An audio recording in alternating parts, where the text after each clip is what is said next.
자, 여러분들 21번 이어서 한번 좀 풀어볼게요.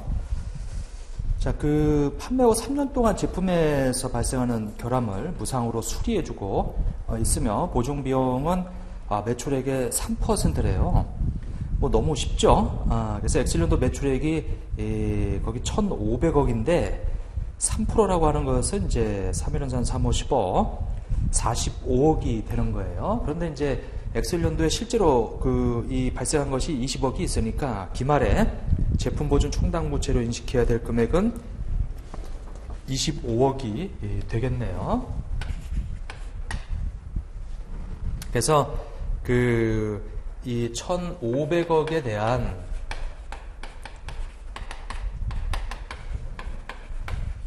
이렇게 근데 이제 엑셀연 중에 이 실제 이제 발생 한 것이 20억이 있으니까 엑셀연 말 우리가 이제 설정해야 될 금액이 25억이 되겠다.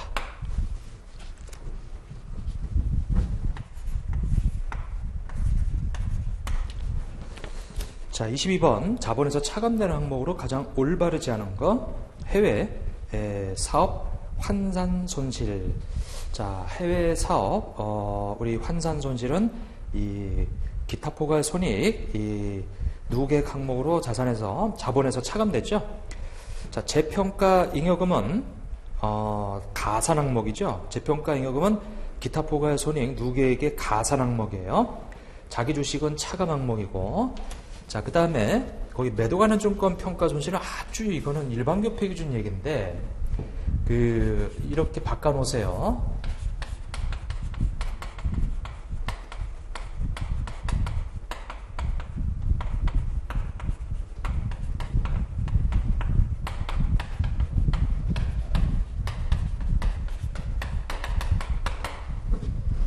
자, 그래서 이제 FV OCI란 말이에요. 이게 OCI 금융자산. 이렇게. 그래서 FV OCI 금융자산 평가 손실이죠.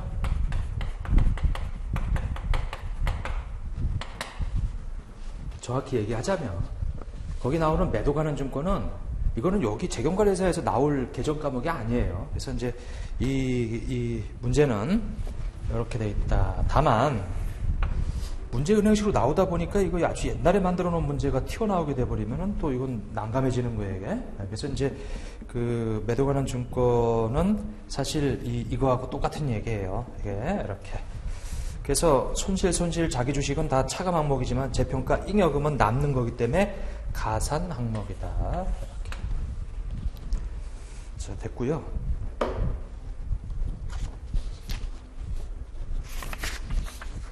(23번) 자, 주기 3일에 자본은 납입자본, 이용, 기타자본, 이 구성요소, 기타자본 요소 구성되어 있다. 다음 중 자본 변동표에 표시되지 않은 항목으로 가장 옳은 것은, 자, 우리 이 납입자본, 여러분들 우리 IFRS는 이렇게 예시하고 있어요. 납입자본,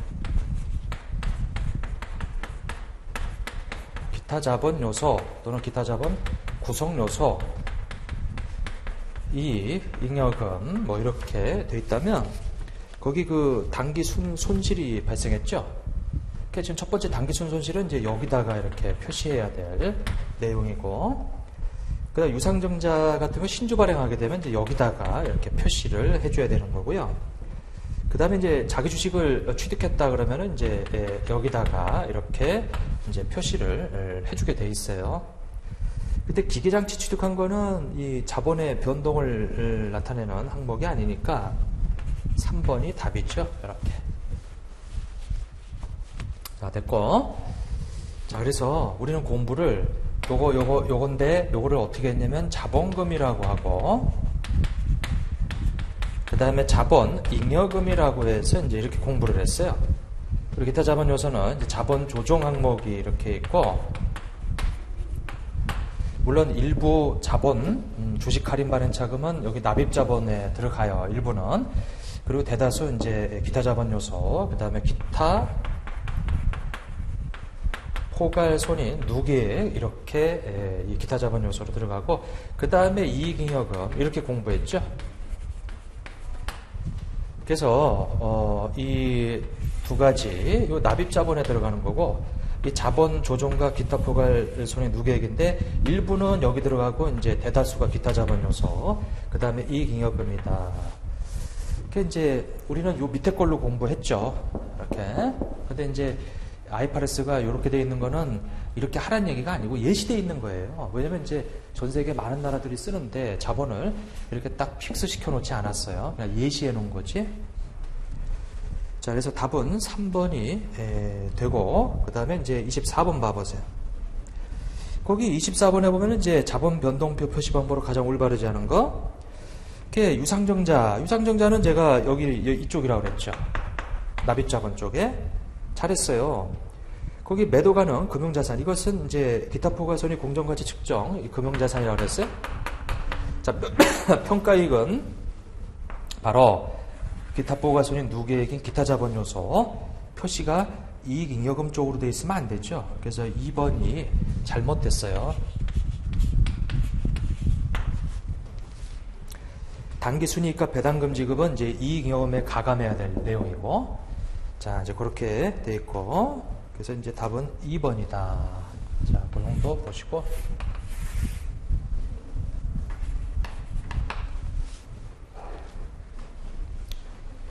자, 주석 내용 중 일부다. 가로 안에 들어갈 용어로 가장 옳은 것은 이렇게 나와 있는데, 자, 건설계약과 관련하여 진행기준에 의하여 수익을 인식하고 있습니다.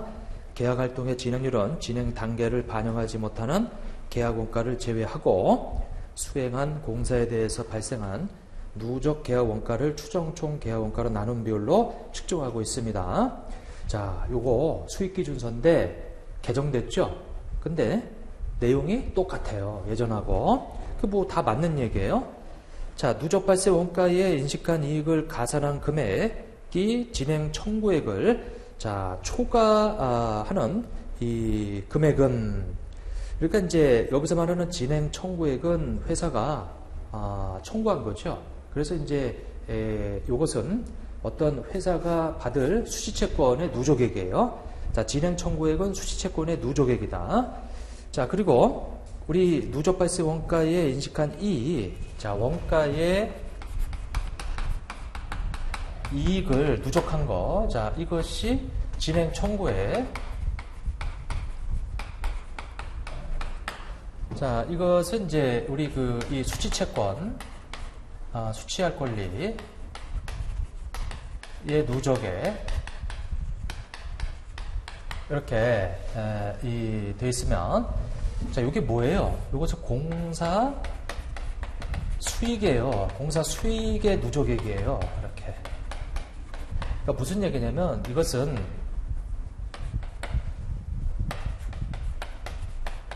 청구할 수 있는 금액이고요. 여긴 뭐예요? 이거는 청구한 거예요. 청구한 거.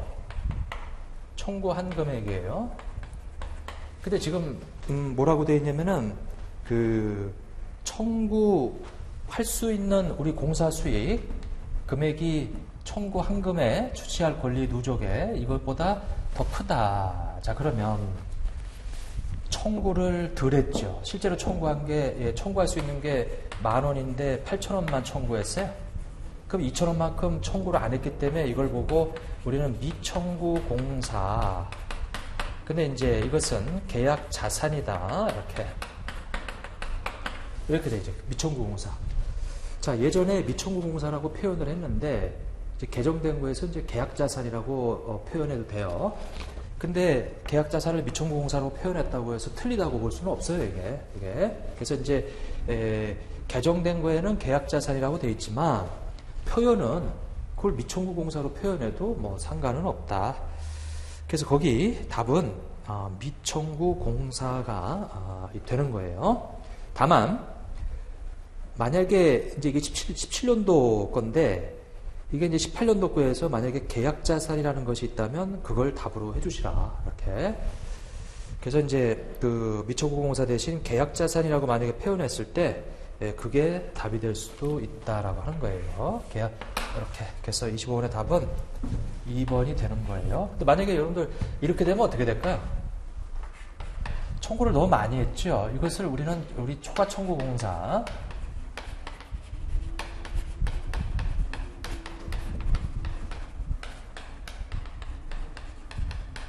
자, 계약 부채라고 그래. 계약 부채. 자, 마찬가지로 올해 출제되는 문제에 초과 청구 공사 대신 계약 부채가 있으면은 그걸 답으로 해주시라라고 하는 거예요.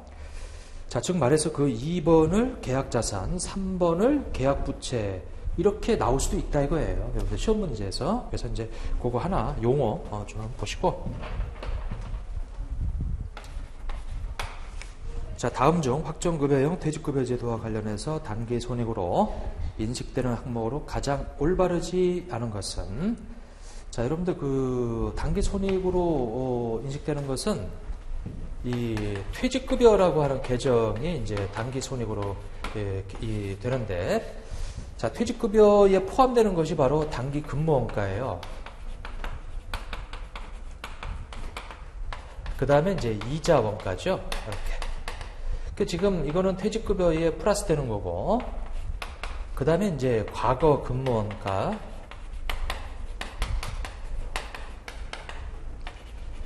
자, 그리고 이제 정산으로 인한 손익, 자, 이런 것들은 다 우리 가감되는 항목이고요. 그 다음에 우리 이 마이너스 되는 항목이 있는데, 이건 이자 수익이라고 하는 것이 이제 이 마이너스 항목이 있죠. 얘네들이 다 퇴직급여로 다 들어가는 것들이에요. 그럼 거기 봐보세요, 한번.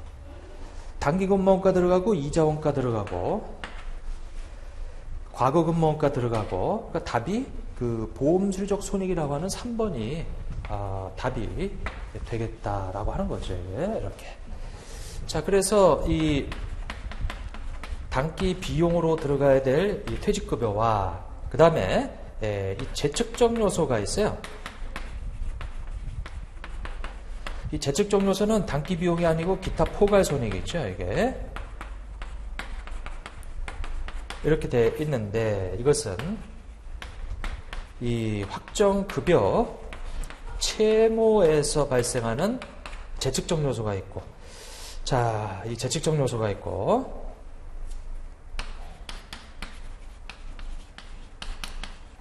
그 다음에 이제 이 사회에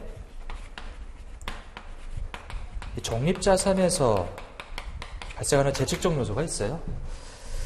근데 여기 확정급여 채무의 재측정 요소를 우리는 보험수리적 손익이라고도 불러요. 이렇게.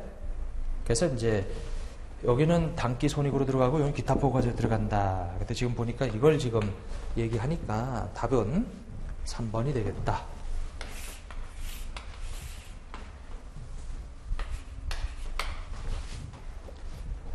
자, 우리 나기수 씨에게 다음과 같은 조건의 현금 결제형 주가차익 보상권 3만 개를 부여했는데 엑셀연도에 계상할 단기 보상 비용은 얼마냐? 자, 이거는 용역 제공 조건이 3년 동안 열심히 일해라. 자, 그 3년 동안 열심히 일하는데 물어보고 있는 것이 이 첫 번째 연도권을 물어보고 있으니까 아주 쉬운 문제, 이걸 물어보고 있죠? 이제 물어보려면 이 두 번째 연도 거를 물어봐야지. 첫 번째 연도 거 물어보면 너무 쉽죠? 자, 봤더니 주가차익 보상권의 공정가치가 25만 원이래요. 자, 그러면 25만 원 곱하기 3만 개, 이렇게 한 개당 25만 원으로. 자, 그런데 이것은 가득 조건이 충족하는 요때 가서 가득할 총 금액이니까 그 중에 3분의 1만 인식하자라고 하는 거죠. 자, 그러면 25억이 나오네요. 2번이 답이네요. 너무 쉬운 문제. 이 두 번째 정도 물어봐야 좀 괜찮은 문제가 될 텐데 첫 번째 연도는 너무 쉽고, 사실 연도 괜찮은 문제는 여러분들한테 안 괜찮은 문제죠. 이게 첫 번째도 물어보니까 이 정도는 풀 줄 아셔야 될 것 같고, 28번. 자, 회사 설립하고 미래 과세소득을 증가시키는 가산화일시적 차이가 100만 원이 발생했네요. 가산화일시적 차이. 자, 그런데 이것이 소멸되는 회계연도에 그 X2년도, X3년도, X4년도에 이렇게 20만 원이 가산이 되고 30만 원이 가산이 되고 이렇게 되어 있네요. 자, 그러면 그 소멸하는 연도의 세율이 20%, 이만큼 세금을 더 내야 되고 이만큼 세금을 더 내야 되고 이만큼 세금을 더 내야 되더라. 이연법인세 부채가 되겠어요. 세금을 내야 되니까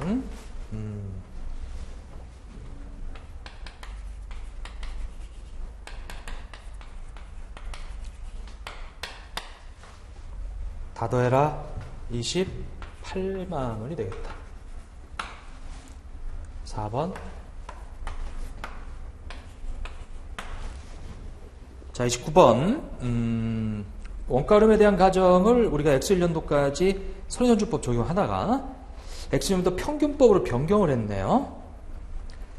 자, 주기가 3일이 평균법으로 회계정책 변경에 대한 소급 효과를 모두 결정할 수 있대요. 그럼 뜯어 고칠 수 있으니까. 자, 상기 회계 변경이 X2년 말 이익금에 미치는 영향은 얼마가 되겠느냐. 자, 그러면 처음부터 뜯어 고칠 수 있다는 얘기는 마치 오류수정처럼 여러분들이 풀이하시면 돼요. 자, 우리가 선의선주법으로 45,000원 돼 있었는데 평균법으로 하게 되면 그 기말재고가 35,000원이 돼야 돼요. 그 45,000원이라는 얘기는 만원이 그 과대계상되어 있는 걸로 분석하시면 돼요.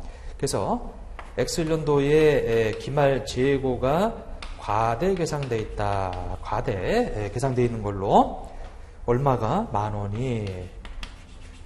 여러분들 자산과 이익은 같이 움직이기 때문에 이익도 과대계상되어 있는 거예요.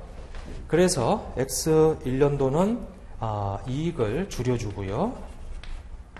X2년도에는 반대 현상이 일어난단 말이에요. 이게 이렇게 되어 있고, 자, 그 다음 연도에는 자, 평균법 있고 선의선주법이 있는데 45,000원, 5만원이면 5,000원이 과대계상되어 있는 꼴이죠. 그래서 이 X2년 재고가 또 마찬가지로 과대계상되어 있는 5,000원이, 그래서 이제 5,000원을 이렇게, 그러면 이 X2년도에 우리 그 이익 잉여금이라고 하는 것은 일단은 이익잉여금은 요 두 기간 동안에 서로 이익잉여금에 미치는 영향이 제로죠.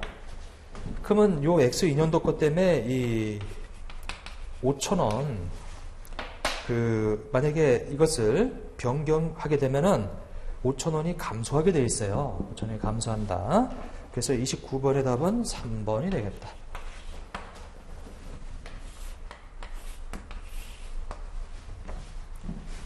자, 30번을 한번 보시죠. 주식회사 3일에 X1년 유통 보통주의수 변동 내역은 다음과 같다. 자, 그러면 X1년에 이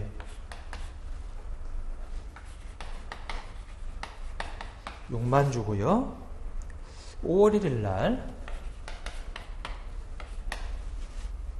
27,000주, 9월 1일 날 12,000주. 자, 그러면 월할 계산하라고 되어 있으니까 12분의 12 8 4 이렇게 되겠네요.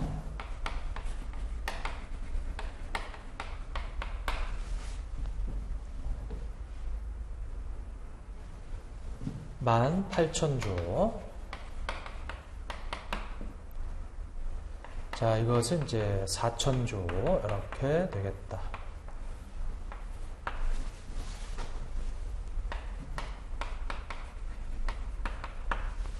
자, 30번에 이제 74,000주가 답이 되겠다.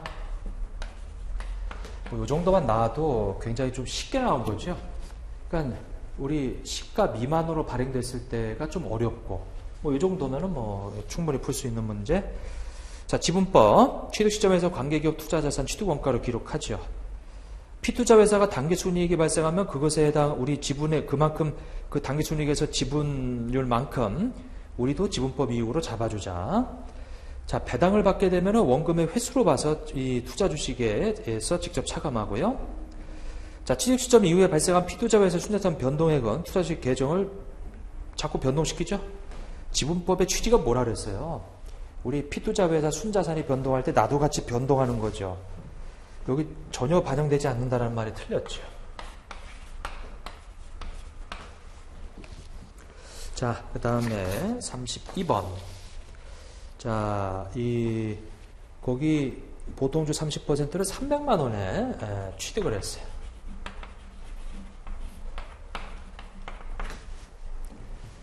자, 용선이 위조 영위를 행사하게 됐고요. 그 다음에 취득일날 순자산, 저희가 순자산이 900이고요. 근데 30%면 딱 일치하네. 그러면 일치한다는 얘기는 뭐가 없다는 얘기예요.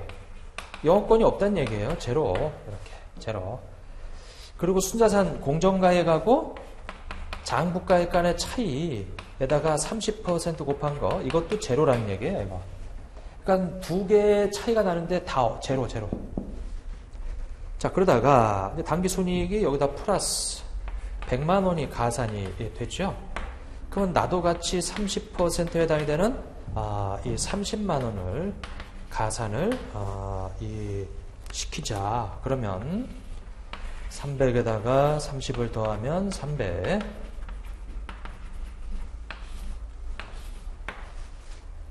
3번이 답이 되겠다. 이렇게.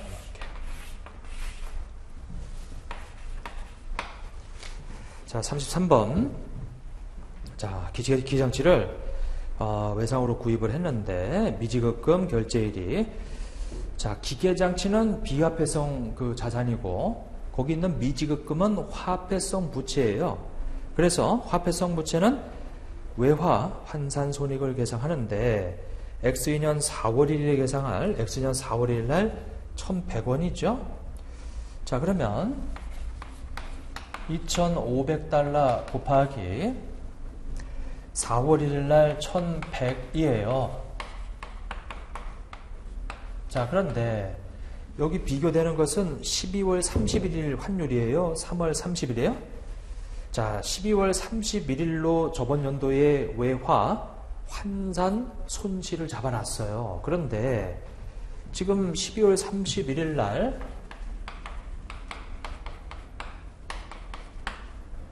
요때 1,200원이었는데 100원이 떨어졌죠. 우리가 갚아야 되는 거니까 이제 이것은 환율이 떨어지면 차익이 생기죠. 이렇게 1달러당 100원씩 곱해보세요. 25만 원이다. 이렇게 되겠네. 3번이 답이다.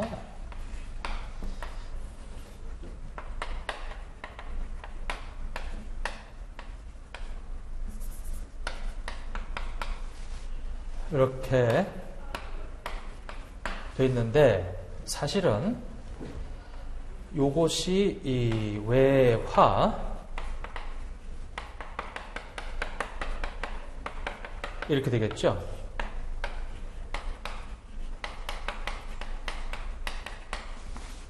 부채는 환율이 오르면 손실이고 환율이 떨어지면 이익이에요. 이렇게. 그래서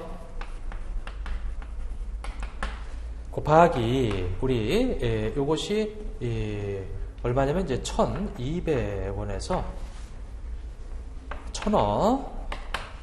지금 이것이 50만 원만큼 손실 난 거예요, 이거. 이렇게.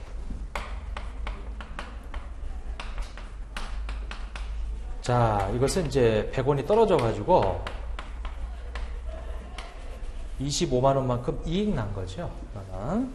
자, 이렇게 돼 있고 34번 화폐성 너무 쉽죠? 2번이 답이다. 나머지는 다 비화폐성이고요. 그 다음에 35번. 자, 이것은 해외 재무제표를 이제 환산하는 거죠. 근데 요거는 제가 그 순서를 좀 적어드렸는데 그것만 잘 하시면 되는데 이걸 뭐 구해라 그런 게 아니고 문제에서 물어보는 것은 그 자산이 적용될 것은 우리 마감환율이죠. 1번이 답이다. 자, 근데 거기 당기순이익은 평균환율을 적용할 수 있고요. 자본금은 역사적 환율을 적용할 수 있고 부채는 마감환율 적용할 수 있죠. 마감환율 적용해야 돼요. 이렇게 보시면 되겠다라고 하는 거예요. 자, 이제 됐고 그 다음에 이제 그 36번. 자, 뭐는 수량, 규격, 품질 등의 표준화. 자, 표준화하면 선물 거래죠. 이렇게. 자, 그 정도. 자, 선물, 선도, 옵션의 특징들을 잘 좀 보시라고 그랬고요. 37번. 리스 기간 종료 시점까지 리스자산의 소유권이 만약에 이전되면은 금융리스로 분류하고, 자, 금융리스 이용자는 리스 약정일에 측정된 최소리수의 현재 가치와, 그러니까 금융리스 이용자는 최소리수료만 책임진단 말이에요. 그래서 그것의 현재 가치하고 공정가치 중에서 작은 금액으로 리스기간 개시일에 금융리스 부채를 인식한다. 여기서 중요한 건 리스기간 개시일 날 인식하는 거예요.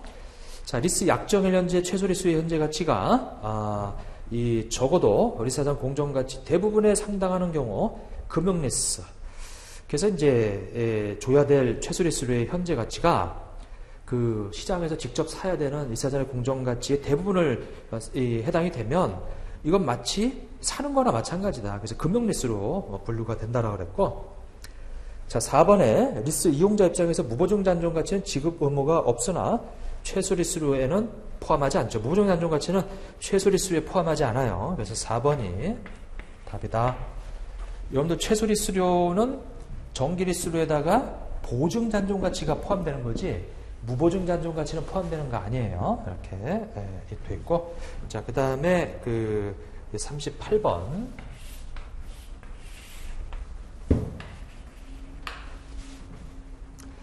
자, 주계 3일은 자, 그 미국에 제품 100만 달러를 수출하고 수출 대금은 6개월 후에 받기로 하였다. 그럼 여러분들 물건 팔고 달러를 6개월 있다가 달러로 받을 거란 말이에요. 근데 여러분 불안하죠. 왜? 환율이 어떻게 변동할지 몰라요. 그러면 그 환 위험에 노출되어 있는데 그 환 위험 그거를 해지하기 위해서 파생 상품 시장을 이용하더라. 그러면 6개월 있다가 100만 달러가 들어오면은 나는 6개월 있다가 100만 달러를 팔아버리는 통화선도 매도 계약을 체결한단 말이에요. 자, 그래서 거기 1번에 통화선도 매도 계약을 체결하도록 권유한다. 1번이 답이죠. 이렇게 반대 포지션을 취하는 거예요. 그러면 2번은 100만 달러를 6개월간 외화예금으로 가입하도록 권유한다. 그러면 100만 달러를 내가 외화예금에 집어넣으면 환율 변동에 대해서 반대로 상쇄되는 게 아니고 같은 방향으로 움직이니까 손실이 나면 더 커지고 이익이 나면 더 커지는 거죠. 자, 근데 그게 어떻게 될지 모르는 게 바로 위험이란 말이에요. 자, 코스피 200 주가지 선물. 자, 통화, 우리 환율하고 전혀 관계없는 곳에 체결하는 거고, 4번도 마찬가지고. 자, 39번. 자, 엑셀련 아래와 같은 이자 비용 회계 처리를 수행하였다. 현금흐름표 이자 지급액 이렇게 나와 있는데, 이자 지급액으로 가장 옳은 것은, 이거 뭐 이렇게 쉬운 문제가 다 있어요, 이게? 그 39번에 현금이 얼마 나갔어요? 30만 원 나갔잖아요. 30만 원이 답이지. 30만 원이 답이다. 1번. 자, 보면은 간접법으로 작성하고 있다. 다음 손익계산서 항목 중에서 영업활동 현금 계산 시 현금 유출이 없는 비용 등으로 가산되는 것. 자, 대손상각비 현금 유출이 없죠. 위험자산 처분 손실은 이 현금 유출이 없는 비용이 아니고 이것은 우리 투자 활동 관련된 거란 말이에요. 그래서 투자 활동 관련된 거면은 현금 유출이 없는 비용 등에 포함이 돼서 가산하죠. 감가상각비도 투자 활동이죠. 자, 판매 수수료는 영업 활동 관련된 비용이란 말이에요. 그래서 이렇게 4번이 답이다라고 하는 거예요. 자, 뭐 이 정도 보시고, 자, 실제 이제 여러분들 그 개정된 내용과 관련해서 이 관련된 문제는 뭐 한 3문제 내지 4문제 그거밖에 없어요. 이게. 그래서 이제 그 기존에 기출된 문제도 기본적으로 풀이하시고, 다만 수익기준서하고 이제 금융상품기준서 문제만 요 17년도에는 제가 개정된 걸로 좀 바꿔서 풀이를 했어요. 자, 그렇게 좀 이해를 해주시고요. 자, 여기까지 하겠습니다.